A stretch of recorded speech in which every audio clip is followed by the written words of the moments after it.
The Newsday continues here on the One News Now. I'm Diego Castro. The Philippine Embassy in Jordan assures that all 136 Filipinos in Gaza are safe and accounted for amid the ongoing conflict between Israel and Hamas. However, the Foreign Affairs Department said that there are still 3 Filipinos remaining in the war zone. 2 of them are a father and his child who had to return to the hospital, while the other is a nun who chose to stay in the war-torn city.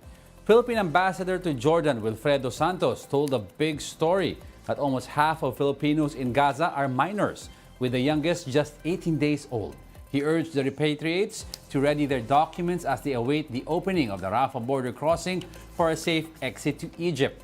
Palestinian spouses of Filipinos will be allowed to accompany them, but the DFA clarified that they will shoulder their own airfare. All the 136 Filipinos are still safe and accounted for.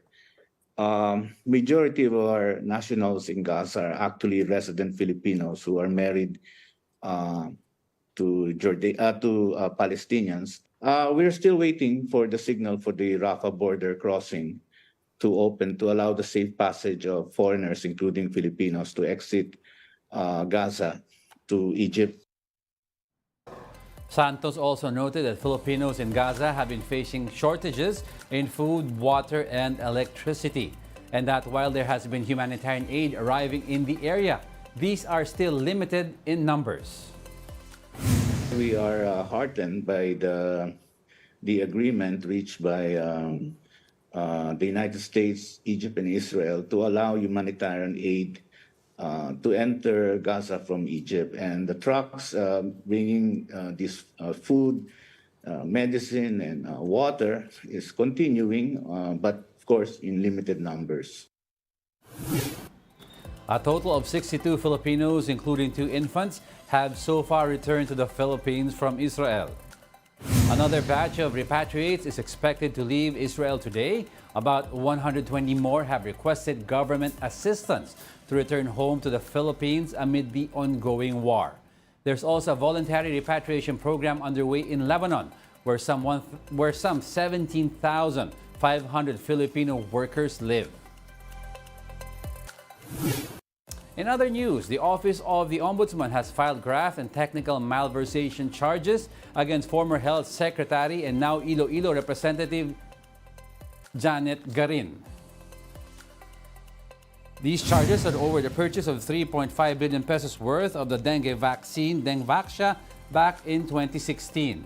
The Ombudsman said that Garin and her co-accused former health officials had a hand in the realignment of the DOH's budget for the purchase and rollout of the jabs. It also noted that Dengvaxia was not part of the Health Department's expanded immunization program.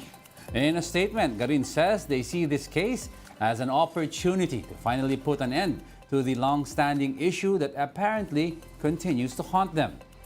She says that they are ready to face it with a, quote, clear conscience.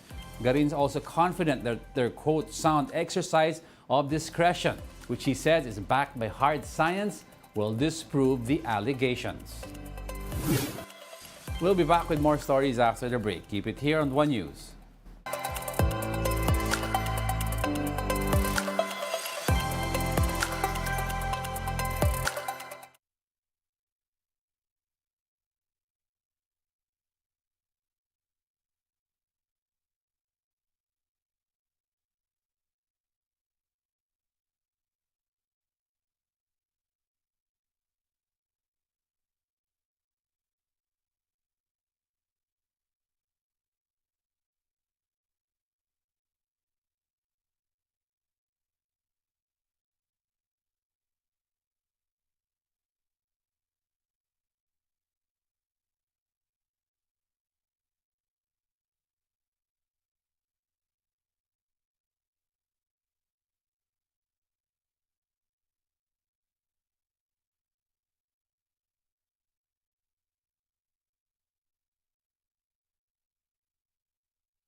You're still watching One News Now. I'm Diego Castro.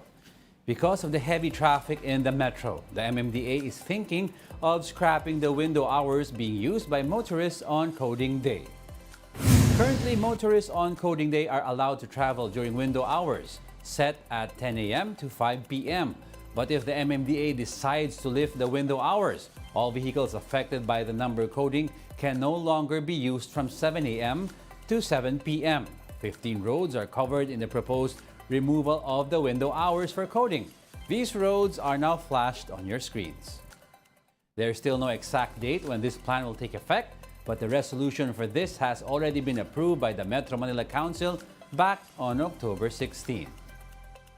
Bahagi na rin po ito ng mga hakbang na ginagawa natin upang mabawasan nga po ang traffic, lalong-lalo na ngayon at padating na nga po ang Kapaskuhan at inaasahan natin napakaraming sasakyan po ang dadaan sa ating mga kalye.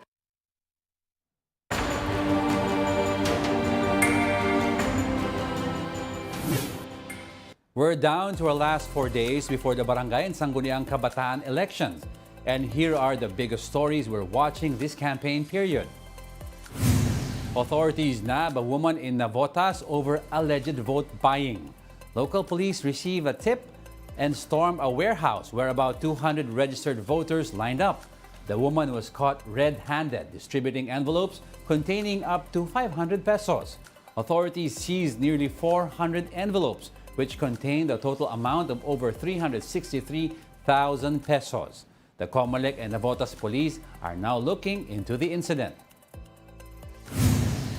Meanwhile, 186 petitions for disqualification have been filed for premature campaigning as of October 25. The Comelec also reports that they have issued over 7,000 show-cause orders over campaign violations, more than half of which have been answered. Upon initial assessment, the Commission estimates that the possible number of disqualification cases could go up to nearly 340. On the other hand, the Commission has dropped 877 complaints of premature campaigning due to lack of factual basis. The government records another case of election-related violence after a barangay captain candidate in Lanao del Sur was shot dead by his rival. The victim was riding a multicab with his spouse and 7-year-old child when the suspect shot at the vehicle multiple times. According to reports, the candidate's wife got into an argument with the suspect, who police are still tracking down. In Cotabato City, the Philippine National Police will be deploying 300 additional officers. This follows the recent shooting incident where 3 were killed, including 2 candidates vying to be kagawad.